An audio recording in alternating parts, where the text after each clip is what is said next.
warahmatullahi wabarakatuh. Perkenalkan, kami dari kelompok 5 yang beranggotakan Saudari Nurlela, Sarah Irgawati Galan, dan Saudari Rosi. Pertama-tama kami mengucapkan banyak terima kasih kepada Bapak Sirajuddin Omsa, SE, MED, MGMT, selaku dosen pengampu perilaku organisasi. Kami juga berterima kasih kepada instansi, dalam hal ini Persekutuan Keluarga Kristen Politeknik Negeri Ujung Pandang atau disingkat dengan PKKPNUP, atas wadah yang diberikan kepada kami untuk kami dapat berdiskusi bersama dalam hal mata kuliah ini. Kami juga berterima kasih banyak kepada Saudara Arya Putra Pratama selaku Ketua Umum yang telah menyempatkan dirinya untuk bersama-sama mendiskusikan terkait mata kuliah perilaku organisasi ini.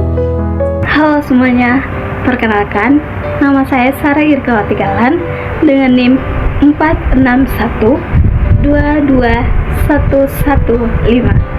Nah, di sini saya akan membahas terkait dengan gambaran umum dari organisasi PKKPNUP atau Persekutuan Keluarga Kristen Politeknik Negeri Ujung Pandang dan apa permasalahan yang terjadi pada organisasi ini.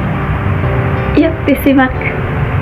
Nah, pertama-tama, Persekutuan Keluarga Kristen Politeknik Negeri Ujung Pandang atau disingkat dengan PKKPNUP berdiri di Jalan Perintis Kemerdekaan, kilometer 11 nomor 69 Kota Makassar. Nah, Persekutuan Keluarga Kristen Politeknik Negeri Ujung Pandang saat ini diketuai oleh Saudara Arya Putra Pratama dan sekretarisnya dijabat oleh Saudari Volen. Bendahara 1 dijabat oleh saya sendiri, Sarah Irgawati Galan. Bendahara 2 dijabat oleh Saudari Philadelia Payung. Ketua 1 dijabat oleh Saudari Kurnia Lembang Tasi, dan Ketua 2 dijabat oleh Saudara Gabriel Mendaso. Nah, organisasi Persekutuan Keluarga Kristen Politeknik Negeri Ujung Pandang atau disingkat dengan PKKPNUP merupakan sebuah organisasi kerohanian yang dibentuk untuk menjadi wadah bagi mahasiswa Kristen Politeknik Negeri Ujung Pandang yang masih aktif menjadi mahasiswa atau bahkan yang sudah menjadi alumni di kampus Politeknik Negeri Ujung Pandang. Nah, persekutuan ini dirilis pada tahun 1987 dan pertama kali resmi menjadi sebuah organisasi pada tanggal 2 Maret tahun 1995. Seperti yang saya bilang tadi, persekutuan ini berfokus pada pengembangan iman mahasiswa Politeknik Negeri Ujung Pandang, baik itu yang masih aktif berkuliah atau yang sudah menjadi alumni. Nah, selain dengan fokus utamanya, Persekutuan Keluarga Kristen Politeknik Negeri Ujung Pandang atau PKKPNUP itu dia berfokus pelayanan baik keluar, baik itu eksternal maupun pelayanan internalnya, di mana Persekutuan Keluarga Kristen Politeknik Negeri Ujung Pandang ini menjadi wadah untuk membina mahasiswa Kristen untuk mengembangkan talenta-talentanya, baik itu dalam hal mengembangkan talenta dalam bermusik, seni, maupun pengembangan dalam hal minat dan bakatnya seperti olahraga dan juga maupun seni. Nah, selain dengan fokus pelayanan di internal, PKKPNUP juga ini fokus pada pelayanan eksternal seperti menjalin interaksi dengan lembaga-lembaga organisasi yang berada di kampus-kampus lain, seperti melakukan pertukaran pelayan dengan persekutuan ataupun organisasi yang ada di kampus lain seperti kampus Unhas. Sebuah organisasi pasti tentunya memiliki permasalahan-permasalahan yang kerap terjadi, baik itu internal maupun eksternal. Nah, tentunya Persekutuan Keluarga Kristen Politeknik Negeri Ujung Pandang atau PKKP ini juga memiliki permasalahan internal maupun eksternal, di mana permasalahan internal yang kerap terjadi adalah permasalahan terkait dengan komunikasi, di mana PKKPNUP memiliki anggota-anggota baik itu pengurus maupun anggota biasa yang kerap kali susah dalam hal berkomunikasi. Nah, komunikasi ini menjadi suatu hal yang penting yang dianggap sederhana namun sangat penting ketika contohnya dalam PKKPNUP ini pastinya memiliki kegiatan rutin seperti rapat mingguan untuk membahas terkait evaluasi program kerja yang telah terjadi dalam seminggu. Nah, terkadang susah sekali untuk menerapkan kedisiplinan waktu bagi pengurus. Contohnya dalam hal berkabar, karena dalam melakukan rapat evaluasi mingguan, tentunya kita harus quorum dalam rapat. Namun terkadang banyak pengurus yang sulit untuk memberikan kabar, sehingga kita menunggu lama untuk menunggu mereka hadir pada saat rapat, sehingga ketika kita menunggu, otomatis waktunya itu akan terulur-ulur terus, sehingga menyebabkan rapat menjadi lama. Dan tentunya rapat selesai itu terkadang subuh, jam 2 atau bahkan jam 2:30 subuh. Bismillahirrahmanirrahim. Assalamualaikum warahmatullahi wabarakatuh. Perkenalkan, nama saya Rosi. Di sini saya akan membahas mengenai perilaku individu, di mana dalam perilaku individu terdapat beberapa. Yang pertama itu keberagaman organisasi, sikap dan kepuasan kerja, emosi dan suasana hati, kepribadian dan nilai-nilai, persepsi dan penerapan keputusan individu, dan juga konsep dan penerapan motivasi. Yang pertama saya bahas itu keberagaman organisasi. Keberagaman organisasi adalah kondisi di mana sebuah organisasi terdiri dari individu dengan latar belakang, identitas, perspektif yang berbeda-beda. Keberagaman ini dapat mencakup banyak aspek seperti keberagaman demokratif, termasuk usia, jenis kelamin, suku, agama, dan status sosial. Ada juga keberagaman psikologis, ini termasuk kepribadian, nilai dan motivasi, gaya kerja, dan juga cara berkomunikasi kita. Dan ada keberagaman fungsional atau profesional, termasuk pendidikan, keahlian, kompetensi, pengalaman kerja, dan posisi atau peran dalam organisasi.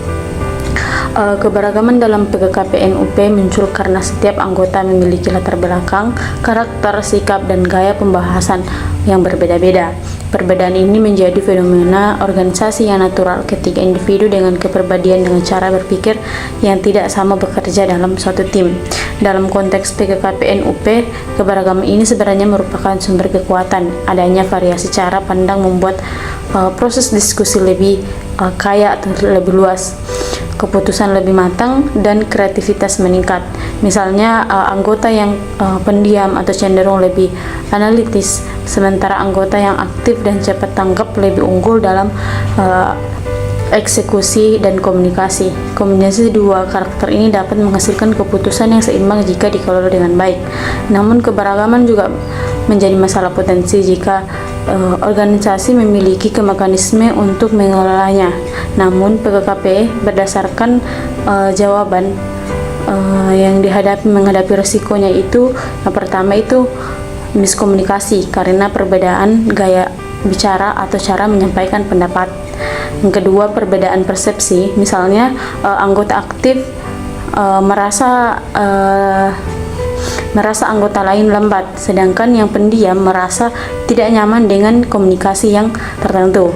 Dan ada hambatan kerjasama jika perbedaan tidak dikomunikasikan melalui musyawarah dan koordinasi. Oleh karena itu, PKKPN-UP perlu menerapkan manajemen keberagaman dalam kegiatan sehari-harinya. Salah satunya adalah melalui proses analisis sebelum mengambil keputusan, seperti anggota melakukan pengkajian dampak positif atau negatif, minta pendapat orang lain, kemudian bermusyawarah untuk menyamakan persepsi. Proses ini merupakan bentuk pengelolaan keragaman yang baik karena memberikan ruang untuk setiap karakter. Dan kedua itu mengurangi kesalahpahaman melalui diskusi terbuka. Dan yang ketiga itu membangun keputusan yang inklusif, bukan dominasi satu tipe karakter. Dengan demikian, keberagaman bukan lagi hambatan tetapi menjadi kekuatan kolektif. PKKP PNUP selama dikelola melalui komunikasi yang baik, musyawarah, dan juga pemahaman antara anggota. Selanjutnya yaitu sikap dan kepuasan kerja. Sikap kerja adalah evaluasi positif dan negatif yang dimiliki seseorang karyawan terhadap pekerjaannya, lingkungan kerja, atau organisasi. Sikap kerja memengaruhi cara seseorang berperilaku di tempat kerja, sedangkan kepuasan kerja adalah proses positif yang muncul ketika seseorang menilai pekerjaannya secara keseluruhan atau aspek tertentu dari pekerjaan tersebut sesuai dengan harapan dan kebutuhannya. Hasil wawancara yang kami lakukan, responden menyampaikan bahwa selama mengikuti PKKPM UPI ini ia merasa dua sisi kepuasan. Di satu sisi ia merasa puas karena mendapatkan banyak pengalaman baru yang sebelumnya tidak diperoleh di bangku kuliah. Melalui keterlibatan dalam organisasi, ia memperoleh pemahaman lebih luas mengenai dunia kerja, dinamika organisasi, serta proses pelaksanaan program secara nyata. Pengalaman ini dianggap sangat berharga karena mampu meningkatkan wawasan, keterampilan, dan cara berpikir dalam bekerja sama dengan organisasi lain. Namun di sisi lain, responden juga merasa belum sepenuhnya puas. Hal ini disebabkan oleh beberapa program kerja yang tidak dapat terlaksanakan secara maksimal, bahkan ada yang terlewat atau hampir terlewat. Kondisi tersebut menunjukkan adanya kekurangan dan perencanaan serta pelaksanaan kegiatan. Ia menilai bahwa organisasi perlu melakukan evaluasi yang lebih baik agar ke depan pelaksanaan program dapat berjalan lebih optimal. Evaluasi ini terutama diperlukan pada aspek komunikasi, koordinasi, dan kerjasama antara anggota karena area tersebut dianggap menjadi kunci dalam meningkatkan efisiensi program. Selanjutnya ada emosi dan suasana hati, di mana emosi adalah reaksi psikologis yang muncul sebagai respon terhadap suatu peristiwa, situasi, atau rangsangannya. Emosi bersifat intens, muncul secara tiba-tiba dan biasanya berhubung dengan objek atau kejadian tertentu. Sedangkan suasana hati atau mood adalah keadaan emosional yang lebih lembut, kurang intens, dan umumnya tidak memiliki pemicu yang jelas. Mood bisa bertahan lebih lama dari hitungan jam hingga hari. Dalam hasil wawancara, responden menjelaskan bahwa pengelolaan emosi dalam organisasi dilakukan dengan cara memahami situasi dari berbagai sudut pandang. Ia berusaha melihat masalah bukan hanya dari perspektif pribadi, tetapi juga dari perspektif anggota lain. Dengan memahami penyebab terjadinya suatu masalah dalam mempertimbangkan kondisi orang lain, responden lebih mudah mengontrol emosinya. Ia menekankan bahwa dalam organisasi yang terdiri dari banyak latar belakang dan pandangan, tidak mungkin hanya berpegangan pada satu sudut pandang. Karena itu, solusi yang dipilih harus bersifat objektif dan mengutamakan kepentingan bersama, bukan kepentingan pribadi. Ya, ini sejalan dengan konsep kecerdasan emosional, terutama pada dua aspek penting. Yang pertama itu pengendalian diri, di mana responden mampu menahan reaksi emosional spontan dengan menganalisis situasi terlebih dahulu. Ini sesuai dengan teori Goleman yang menyebutkan bahwa pengendalian diri berarti kemampuan mengontrol emosi sebelum bertindak. Kemudian ada empati, di mana usaha melihat masalah dari perspektif orang lain menunjukkan adanya empati. Dalam teori kecerdasan emosional, empati adalah kemampuan memahami perasaan dari sudut pandang orang lain sehingga dapat membuat keputusan yang lebih adil dan harmonis. Kemudian ada kepribadian dan nilai-nilai. Kepribadian atau personality adalah kumpulan karakteristik psikologis yang relatif stabil yang memengaruhi cara seseorang berpikir, merasakan, dan bertingkah laku.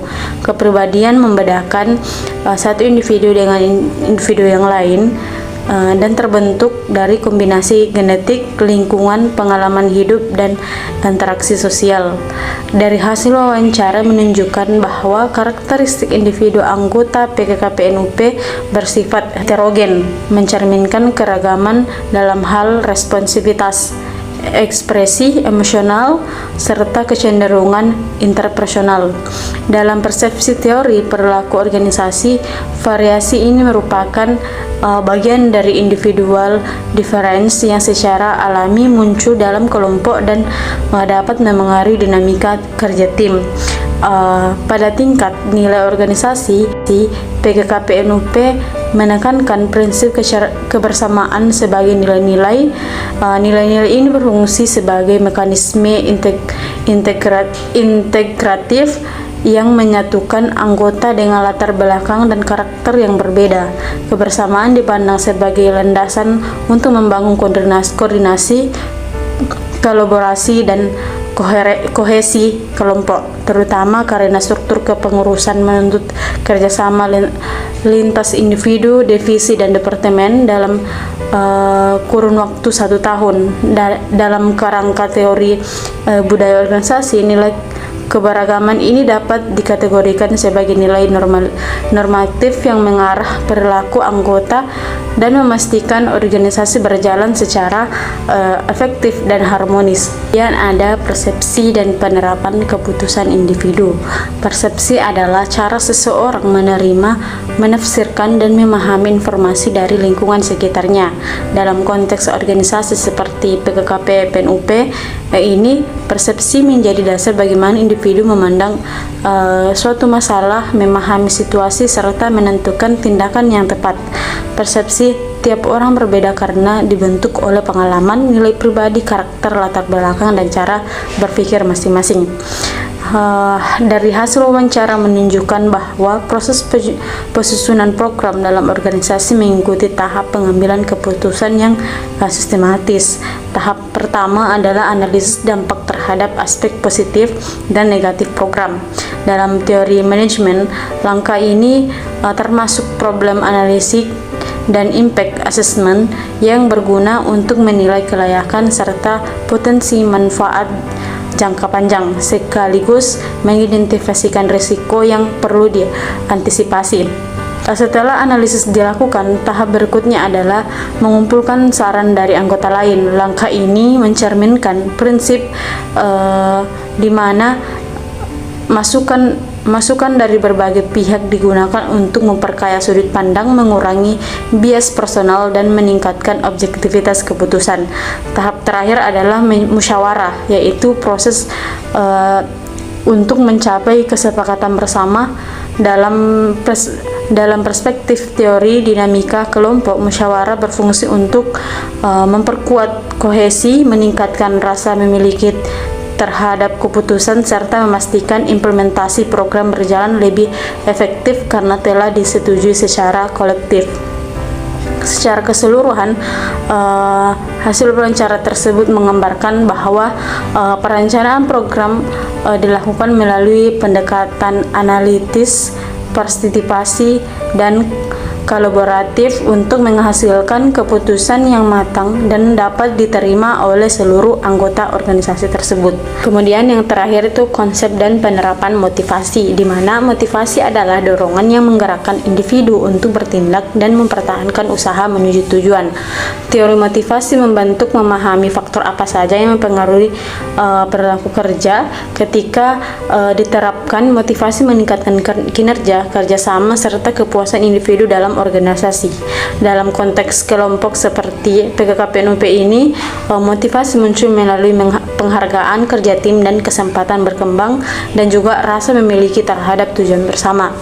Dari hasil wawancara menunjukkan bahwa pengalaman berada pada titik terendah dalam organisasi merupakan hal yang wajar dialami setiap individu. Namun narasumber menegaskan bahwa kesadaran akan tanggung jawab sebagai ketua menjadi sumber motivasi utama untuk bangkit kembali. Dari perspektif teori kepemimpinan, hal ini mencerminkan konsep dorongan internal untuk tetap menjalankan peran dan kewajiban meskipun menghadapi tekanan atau kesulitan. Dengan demikian, tanggung jawab kepemimpinan kepemimpinan berfungsi sebagai faktor pendorong yang membantu individu mengatasi masa-masa sulit dan mempertahankan komitmen terhadap suatu organisasi tersebut.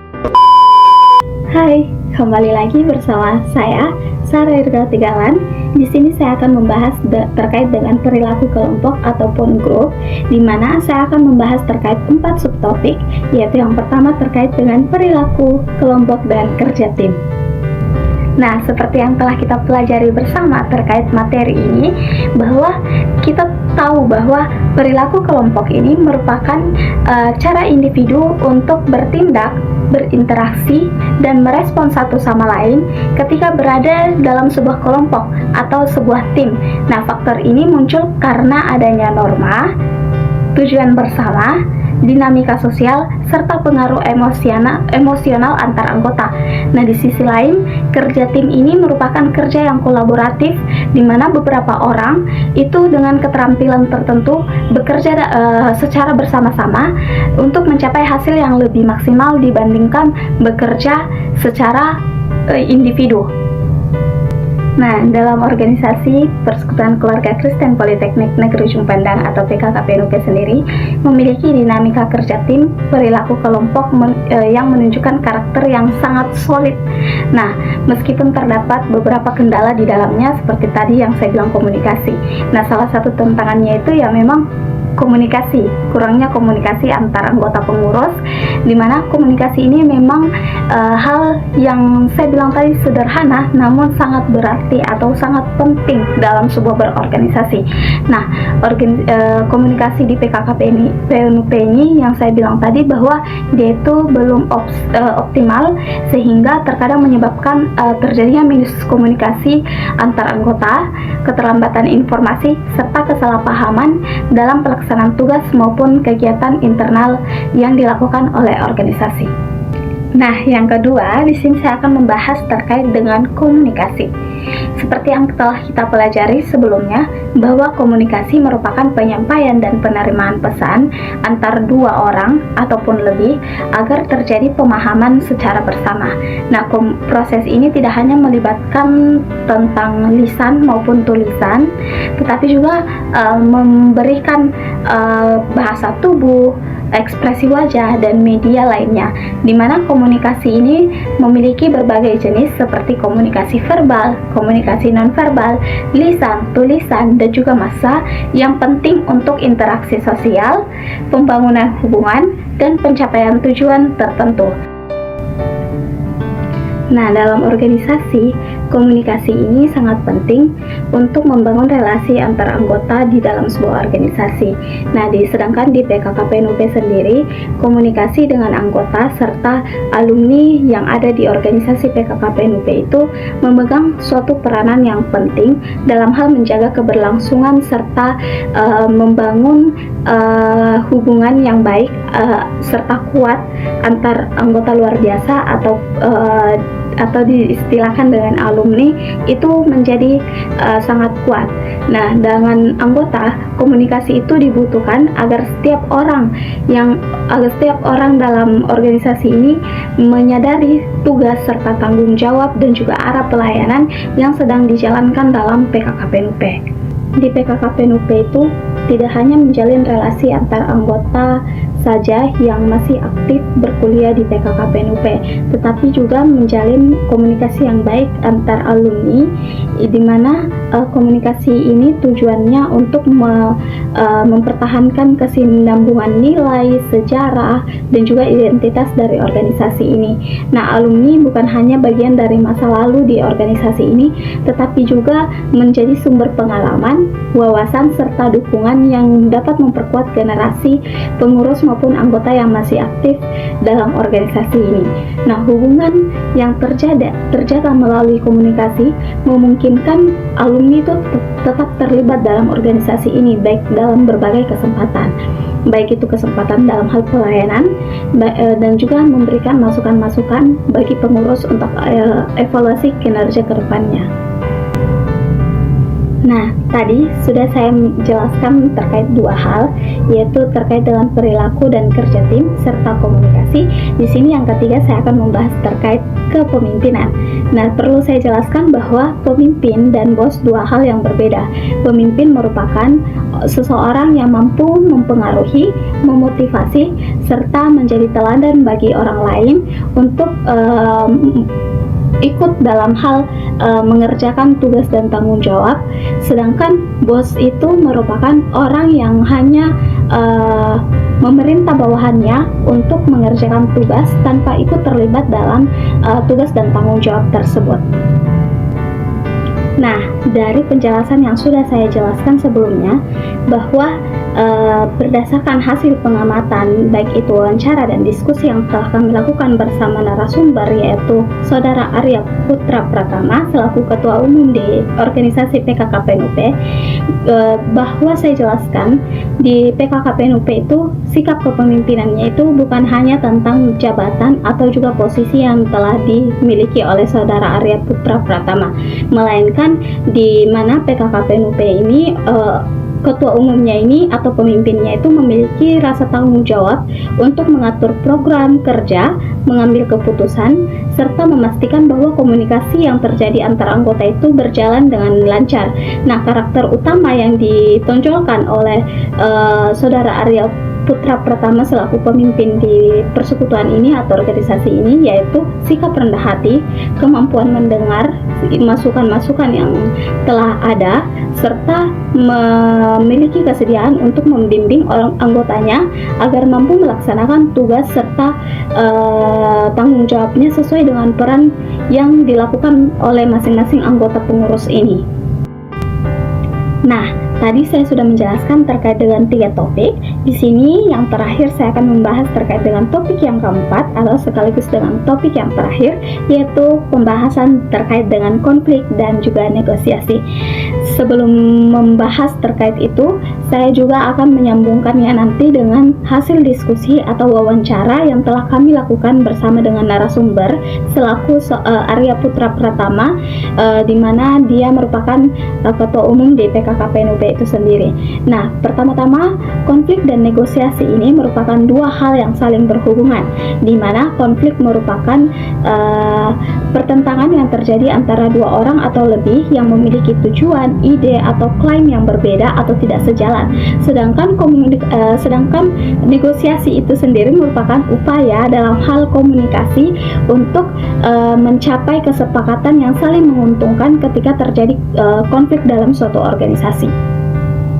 Dari penjelasan tersebut, berdasarkan hasil diskusi serta wawancara yang telah kami lakukan dengan narasumber selaku Saudara Arya Putra Pratama, dikatakan bahwa di PKKP ini memang sering terjadi konflik antar sesama anggota pengurus dalam hal rapat evaluasinya, di mana sering terjadi pertentangan pendapat, di mana sebagian dari anggota pengurus mengatakan atau mengklaim bahwa ini harusnya A, sedangkan anggota pengurus yang lain mengklaim bahwa ini sebenarnya B. Nah, dari perbedaan pendapat tersebut, terkadang menyampaikan pendapat tersebut dengan meluapkan emosionalnya. Nah, dari hal tersebut sering terjadi puncak-puncak yang memang terjadi konflik ini. Nah, sebagai ketua umum atau selaku ketua umum, Saudara Arya Putra Pratama tentunya menjadi penengah dari adanya konflik tersebut dengan melihat memang permasalahan apa yang terjadi, lalu membandingkannya dengan perspektif dari setiap anggota pengurus, dan hal ini tentunya ia melibatkan ke Dewan Penasihat untuk memberikan nasihat-nasihat serta masukan-masukan dan juga saran-saran dari konflik atau pertentangan yang memang terjadi pada saat rapat evaluasi. Hai, Assalamualaikum warahmatullahi wabarakatuh. Saya Nurlela dari kelompok 6. Nah, saya akan menjelaskan mengenai materi budaya organisasi. Sebelum saya memberikan definisi formal mengenai budaya organisasi, pertama-tama saya akan memberikan ilustrasi terlebih dahulu.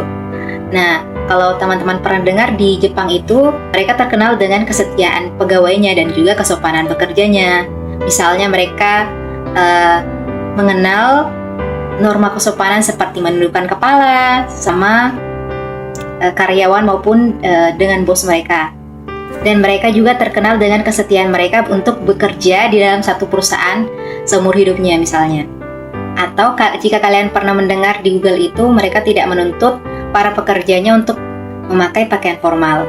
Bahkan mereka tidak perlu bekerja dalam ruangan asal target pekerjaan mereka tercapai. Nah, itulah contoh-contoh mengenai budaya organisasi.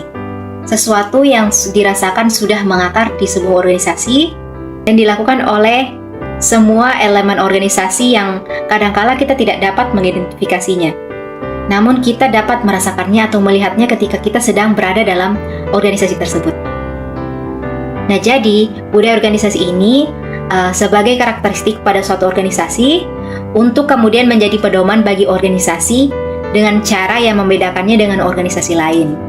Budaya organisasi sendiri berfungsi sebagai norma perilaku serta nilai-nilai yang dipahami dan diterima oleh setiap anggota.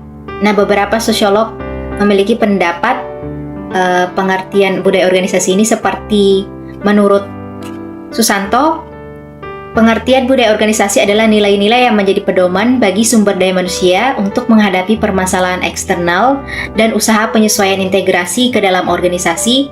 Dengan begitu, masing-masing anggota wajib memahami nilai-nilai yang ada dan sebagaimana mereka harus bertingkah laku atau berperilaku. Dan kemudian menurut Robbins and Judge, pengertian budaya organisasi adalah sebuah sistem makna bersama yang dianut oleh masing-masing anggota yang membedakan sebuah organisasi dengan organisasi yang lain. Sedangkan menurut Garrett R. Jones, pengertian budaya organisasi adalah sebuah persepsi bersama yang dianut oleh masing-masing anggota organisasi, suatu sistem dari makna bersama. Sedangkan menurut Walter R. Freytag, pengertian budaya organisasi adalah berbagai asumsi dan nilai yang disadari atau tidak disadari yang mampu mengikat kepaduan suatu organisasi. Asumsi dan nilai tersebut menjadi penentu pola perilaku para anggota dalam organisasi. Dan terakhir, menurut Larissa A. Grunig, arti budaya organisasi adalah totalitas nilai, simbol, makna, asumsi, dan harapan yang mampu mengorganisasikan sebuah kelompok yang bekerja secara bersama-sama. Nah, dari pendapat ahli tadi, budaya organisasi dapat didefinisikan sebagai sistem nilai, keyakinan, asumsi, norma, dan cara bertindak yang dianut bersama oleh anggota organisasi dan menjadi pedoman dalam perilaku mereka sehari-hari. Nah, budaya organisasi yang dianut di PKKP-NUP sendiri dibentuk oleh nilai-nilai kerohanian Kristen yang kuat, sehingga pola interaksi, cara bekerja dan dinamika kepemimpinan berlandaskan kasih, kebersamaan, dan pelayanan. Budaya organisasi yang tercipta mencerminkan karakter kekeluargaan, di mana setiap anggota saling mendukung, membangun, dan bertumbuh bersama dalam iman. Dan budaya organisasi di PKKP-NUP menerapkan budaya yang kolaboratif, yaitu organisasi mendorong para anggotanya untuk mengembangkan ide-ide baru. Mereka diberi ruang untuk bereksperimen dan mengambil resiko. Nah, dengan begitu organisasi pun bisa berjalan harmonis dan menghasilkan solusi yang inovatif. Kemudian selanjutnya ada perubahan organisasi. Perubahan organisasi adalah proses di mana organisasi melakukan penyesuaian atau transformasi pada struktur, strategi, budaya, proses kerja, teknologi, atau sumber daya manusia untuk menghadapi tuntunan internal maupun eksternal. Dengan kata lain, perubahan organisasi adalah upaya organisasi untuk tetap relevan, efektif, dan kompetitif. Di dalam PKKP-NUP sendiri, perubahan yang terjadi tidak terlalu signifikan, lebih banyak mencakup kepada perubahan internal seperti penambahan dan pengurangan program kerja. Biasanya dalam rapat koordinasi, nanti dianalisis lebih mendalam apakah program kerja yang sebelumnya dapat dijalankan di tahun ini, atau sebaliknya tidak dijalankan, dengan cara melihat apa kekurangan dan relevansi dari program kerja tersebut. Sementara perubahan anggota merupakan hal yang tidak dapat terhindarkan dan regenerasi pengurus teratur terjadi setiap tahunnya. Selanjutnya adalah manajemen stres. Manajemen stres sendiri adalah proses mengenali, memahami, dan mengendalikan sumber stres agar tidak mengganggu kesehatan fisik, mental, maupun produktivitas. Tujuannya adalah agar individu tetap dapat tenang, fokus, dan seimbang dalam menghadapi tekanan. Untuk organisasi seperti PKKP-NUP, stres sering muncul ketika adanya persiapan acara besar, dan kemudian ada jadwal kuliah yang bentrok dengan pelayanan mereka, kemudian adanya konflik internal dalam divisi, alasan lainnya misalnya beban proker atau program kerja terlalu banyak. Nah, manajemennya dapat dilakukan dengan cara yang pertama adalah pembagian tugas yang adil. Jadi usahakan pembagian tugas atau tupoksinya sesuai dengan divisi dan tugas masing-masing. Dan kemudian kedua, usahakan menjalani dengan tanpa tekanan. Jadi dihimbau agar mereka enjoy dalam mengerjakan tugasnya masing-masing. Kemudian komunikasi terbuka, karena setiap permasalahan dalam organisasi dapat diselesaikan dengan komunikasi yang kuat serta kekeluargaan yang kuat. Biasanya mereka melakukan musyawarah agar permasalahan yang ada dapat diatasi dengan solusi yang juga solutif. Kemudian penjadwalan yang fleksibel. Jadi organisasi juga menghimbau agar jadwal dari organisasi ini fleksibel, dapat dikerjakan di mana saja dan kapan saja, selagi sesuai dengan target yang ingin dicapai. Kemudian terakhir, saling mendukung dalam tim. Nah, dalam solusi individu, langkah-langkah yang ditawarkan organisasi berupa yang pertama, identifikasi sumber stres itu. Jadi kita harus mengetahui apa sih sebenarnya yang menjadi sumber dari stres kita itu. Yang kedua, tentukan apa yang dapat dikendalikan. Kita atur dulu yang mana yang dapat kita kendalikan dan yang tidak dapat kita kendalikan. Permasalahan yang dapat kita kendalikan dan permasalahan yang tidak dapat kita kendalikan. Yang ketiga, atur waktu dan prioritas. Kita harus atur waktu dengan baik dan juga prioritas mana yang harus kita dahulukan terlebih dahulu, agar tingkat stresnya dapat kita kendalikan. Kemudian usahakan menjalani tanpa tekanan. Seperti dalam kelompok tadi, organisasi PKKP ini menghimbau agar semua anggotanya dapat menjalaninya dengan tanpa tekanan, memberikan support dan juga bantuan kepada anggota lainnya. Dan ini berkaitan dengan yang nomor kelima, komunikasi dan minta bantuan bila perlu. Karena sebagai sama anggota di organisasi ini, kadangkala kita tidak tahu bahwa kita ini tidak atau belum paham mengenai instruksi terhadap sesuatu. Jadi kita bisa meminta tolong atau meminta bantuan, saling berkomunikasi dengan anggota lain mengenai suatu permasalahan.